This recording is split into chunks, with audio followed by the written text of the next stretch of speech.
All right, look, I'm just gonna be honest. This is not gonna be a long one.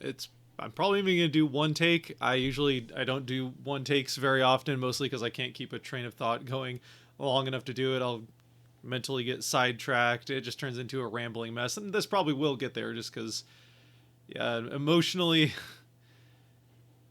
yeah, this is one of the more depressing days in Seattle sports history. So what's cracking, everybody? Welcome to Kraken R&R, where the Seattle Kraken lose 5-2 to the Philadelphia Flyers, a team that they probably should have beat. They had Joey Decord in net as well, and he put Joey Decord in net for the worst of the two teams. That's definitely saying, hey, we want to win the first game, and then if we lose to a good Capitals team with Grubauer in net, so what? You take one of the two games. But yeah, Decord had a bad night. It was one of the worst starts Decord has had with the Kraken. He hasn't had very many, and I'm sure it's not going to be something we have to worry about. But it is coming off of a start that was, he made the saves when it mattered in the previous start, but it still wasn't the sharpest he's ever looked, and he just was. I mean, it wasn't like Grubauer against the Sharks last season where it seemed like every puck was going in, but he let a couple leak through him. Yeah, so a tough night for the Kraken. Easily their worst game of the season. I mean, they hadn't even trailed by multiple goals yet until this game, and they even got on the board first. I mean, just as a maybe a sense of where I'm at right now, I didn't even usually do all the screenshots. We talked through all the goals and all that, and I apologize. That's just not going to be what this is. Just yeah, I mean, to be honest, I just really don't want to be doing this right now. But I've done every regular season and postseason game the Kraken have ever played. I'm not going to skip one now just because I just had a yeah, part of the heart ripped out by what happened with the Mariners losing to a scumbag cheater. Not in this game. I mean, yeah, Springer didn't cheat in this series, but he's still a part of that cheating Astros team. And to lose to the team that he's on, and also to have him be the one that hit the 3-run home run to give them the lead is,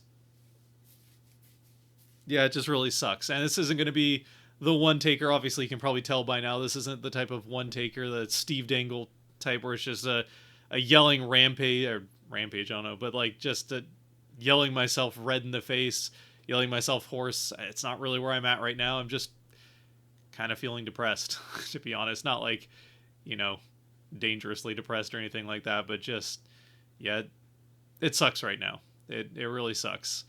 And for the Kraken, this was easily the worst game they've played this season. That doesn't help. It's a game that I felt like the Kraken really probably should win. Only one of two games they've played so far that going into it, I was like, this is a game I feel like the Kraken should win. The first one being the opener against Anaheim. The only other one that I felt like they going in, I was like, yeah, they have a good chance to win this. I give them more than 50-50 was in Montreal. Ottawa, I was feeling decent going into Ottawa just because they hadn't been playing well and they just lost Brady Kachuk.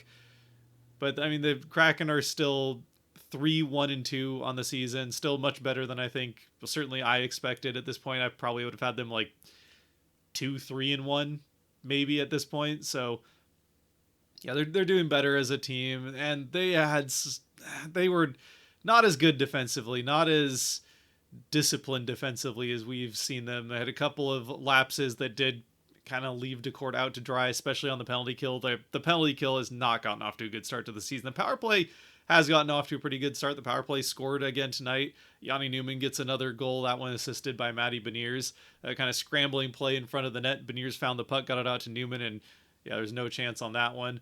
The first goal, though, that got the Kraken on the board, since I said I would at least show that one, and the only reason, to be honest, that I even went into the highlights to pick out this screenshot is because it does turn out to be Berkeley Catton's first point in the NHL. Is he early on in the game, the Kraken did take that early 1-0 lead with Beniers getting it up to Catton along the boards, then Catton getting it up to the point for Cale Fleury, and he fires a shot on net that gets a piece of Eberle somehow and ends up in the net behind Vladar, who just has the Kraken number. I mean, Vladar plays fantastic, whether he was with the Flames or now with the Flyers. If he's against the Kraken, he's going to play out of his mind, apparently. And he had a decent night. I don't think the Kraken really put a ton of pressure on him, but he had a couple pretty good saves, and Kraken still scored a couple of times. just the twice. They got that one with Catton on the secondary assist for the Fleury shot Eberle goal, and then the power play goal that I already mentioned. But yeah, I don't know. I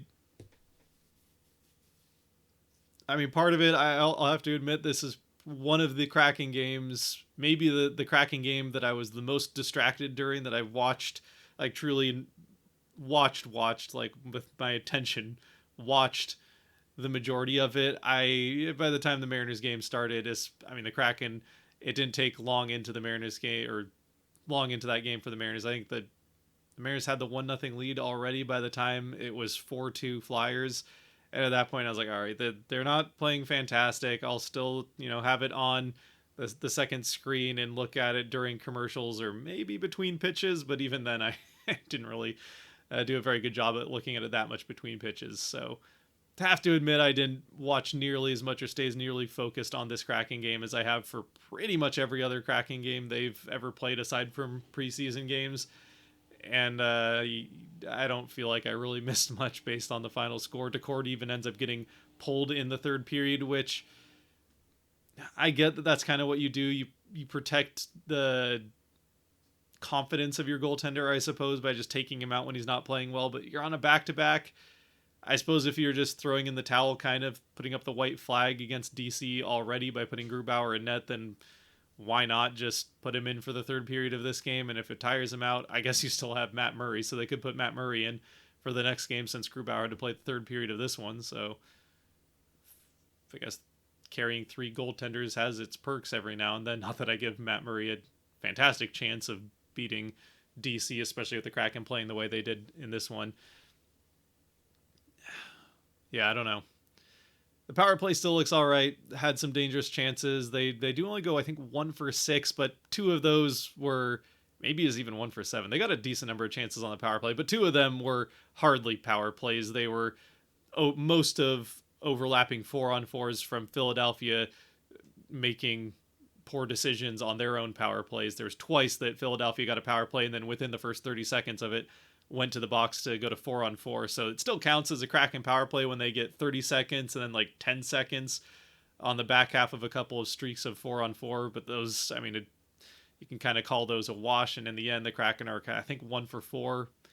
I'm not going to bother to look it up. It wasn't the most physical game from the Kraken. There were a couple of fights.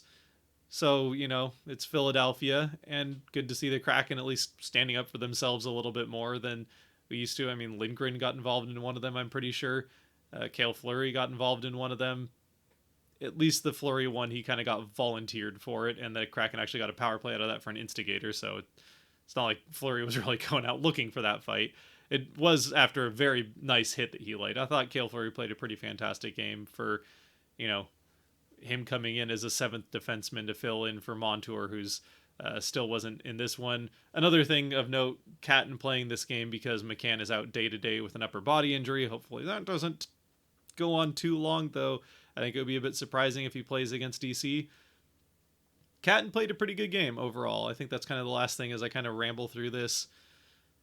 Yeah, Catton still had some moments where he got muscled off pucks a couple of times, and I guess he didn't really have any like really big, at least not that I saw, maybe I missed something, but he didn't have any really big bad turnovers or anything like that. We saw a couple of those in the preseason where he just tried to fit a puck through a window that is gonna work in junior or every level he's played so far, but as soon as you hit NHL speed, even against not the best team in Philadelphia, not that they're bad either, they're an okay team. I think they're I would say around the same place the Kraken are, so not that I was expecting the Kraken to beat them because the Kraken are the overwhelmingly more talented team.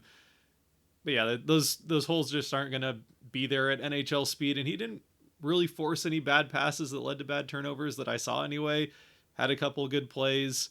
Didn't really get a ton of space to use his skill. The Flyers playing a somewhat similar game to what we've seen the Kraken doing, of just being up in your face and not allowing players to play with a lot of speed and space.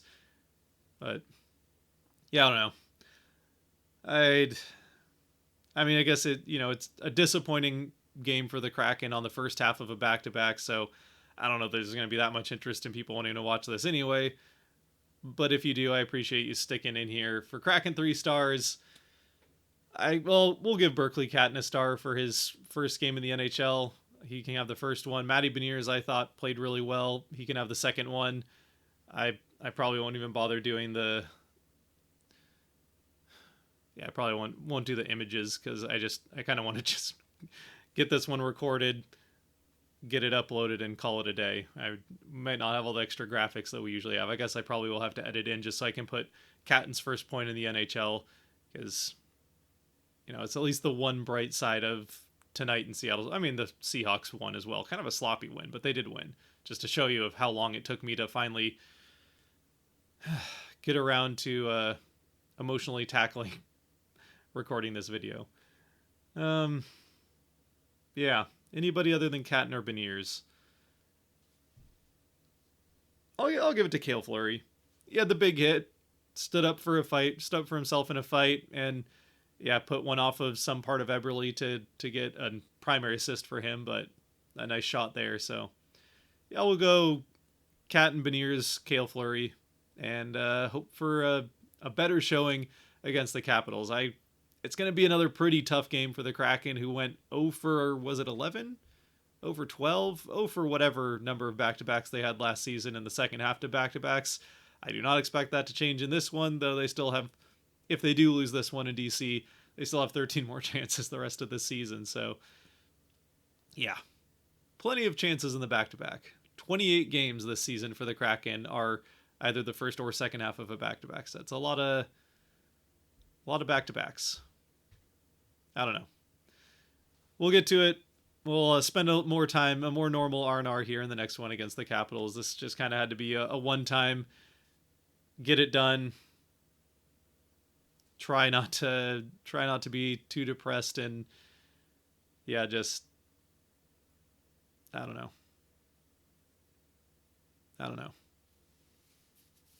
Anyway, I think we'll call it there.